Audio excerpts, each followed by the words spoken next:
भगवान दास गांव के बड़े ही प्रतिष्ठित व्यक्ति थे। उनकी पत्नी का देहांत हुए बहुत समय हो गया था, लेकिन दौलत और प्रतिष्ठा से उनमें तनिक अभिमान आ गया था और वे गरीब लोगों से बहुत ही नफरत किया करते थे। उनका एक बेटा राजू और बेटी विमला थी। उन दोनों में बहुत स्नेह था। सेठ जी के बगीचे में राधा नाम की एक मालिन बाग बगीचे की देखभाल का काम करती थी। उसका भी एक बेटा था बिरजू, जो कि विमला और राजू की ही उम्र का था। राजू अपने पिता की ही तरह गुस्सैल मिजाज का होने के कारण बिरजू पर रौब जमाया करता था और उससे अपने हर छोटे मोटे काम करवा लिया करता था। बिरजू भी राजू की हर बात को पूरी कर दिया करता था। एक दिन की बात है, गांव में तूफानी बारिश हो रही थी। उस दिन राधा बहुत बीमार पड़ी थी। राधा ने अपने बेटे से कहा कि तुम हवेली जाओ और सेठ जी से कह देना कि आज बीमार होने के कारण मैं हवेली नहीं आ सकूंगी। बिरजू ने कहा ठीक है माँ, और ऐसा कहते हुए वह हवेली की तरफ चल पड़ा। बारिश और कीचड़ से बचते बचाते जैसे तैसे वह हवेली में पहुंचा और फिर भी पूरा भीग चुका था।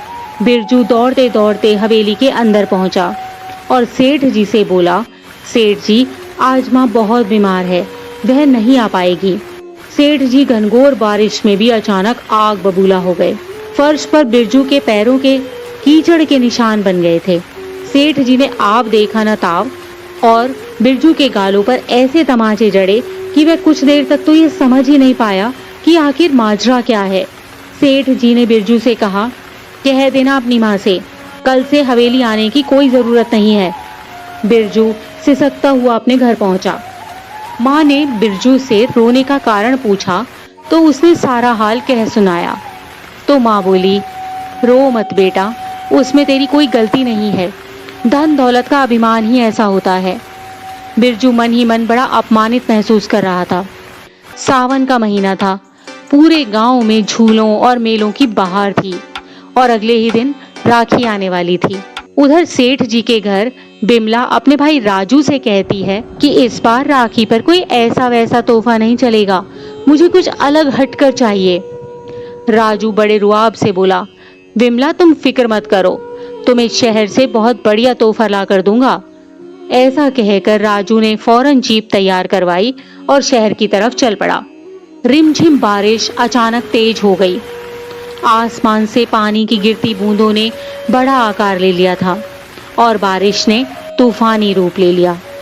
अभी राजू की जीप गांव की सीमा के बाहर ही पहुंची थी कि वे तूफानी बरसात में फंस गए। पास ही बिरजू का घर था। बिरजू ने कुछ आहट सुनी और देखा कि बाहर राजू की जीप फंसी हुई है और चढ़ रहे नाले के पानी में राजू और ड्राइवर डूबे जा रहे हैं। बिरजू हैरान था, फिर भी उसने बहादुरी से काम लिया। बिरजू ने जैसे ही उन्हें देखा, तुरंत अपने घर से बड़ी बड़ी रस्सियां ले आया और रस्सियों को पास के ही एक पेड़ से बांधकर उसने उनके सिरे राजू और ड्राइवर की तरफ फेंके। रस्सी की मदद से दोनों नाले के पानी से बाहर निकल कर आ गए। बिरजू राजू और ड्राइवर को अपने घर ले गया। उधर सेठ जी बड़े परेशान थे। घनघोर बारिश हो रही थी और रात भी काफी हो चुकी थी, लेकिन राजू अभी तक शहर से नहीं लौटा था। विमला का तो रो रो कर बुरा हाल हो गया था।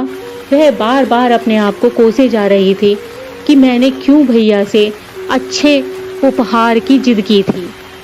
भैया तुम जल्दी आ जाओ। सेठ जी ने तुरंत अपने नौकरों को शहर की तरफ रवाना कर दिया। विमला की हालत भी बहुत खराब थी। कुछ ही देर के बाद सेठ जी का एक नौकर आया और उसने सूचना दी कि गांव के बाहर वाले नाले में जीप मिली है। राजू और ड्राइवर का कोई पता नहीं है। फिर क्या था, सभी ने यह मान लिया कि वे दोनों बहते नाली के पानी की बलि चढ़ गए होंगे। दूसरे दिन राखी का त्योहार था, लेकिन सेठ जी की हवेली में तो मातम पसरा हुआ था। विमला को अभी कुछ भी नहीं बताया गया था।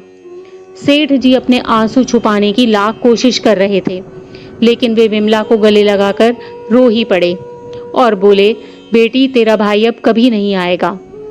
सेठ जी के इतने ही शब्द थे कि एकदम राजू को वहां देखकर सभी हैरान हो गए। सेठ जी तो एक पल के लिए किसी भी चीज पर विश्वास ही नहीं कर पा रहे थे। लेकिन जब राजू ने बिरजू के बारे में सारी बातें बताईं, तो सेठ को अपने बुरे व्यवहार के कारण बहुत दुख हुआ।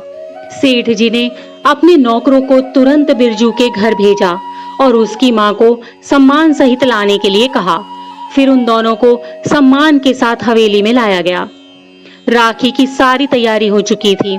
अब तो विमला ने अपनी थाली सजा ली थी राजू को राखी बांधने के लिए। राजू राखी बंधवाने के लिए जैसे ही बैठा, तो विमला ने तुरंत अपने पिता से बिरजू की तरफ इशारा करते हुए कहा, पिताजी, मेरा एक नहीं, अब दो दो भाई हैं। सेठ जी ने तुरंत बिरजू को भी बुलाया और विमला ने दोनों को राखी बांधी। सेठ जी ने बिरजू की मां से कहा कि आज से आप मेरी बड़ी बहन हो और बहादुर बिरजू मेरे बेटे के समान है। आज से आप विमला की बुआ बनकर इस हवेली में रहोगी। विमला ने कहा, पिताजी, आज मेरे लिए रक्षाबंधन के दिन इससे बड़ा और महान तोहफा कोई और नहीं हो सकता। आज मुझे एक और बहादुर भाई मिल गया।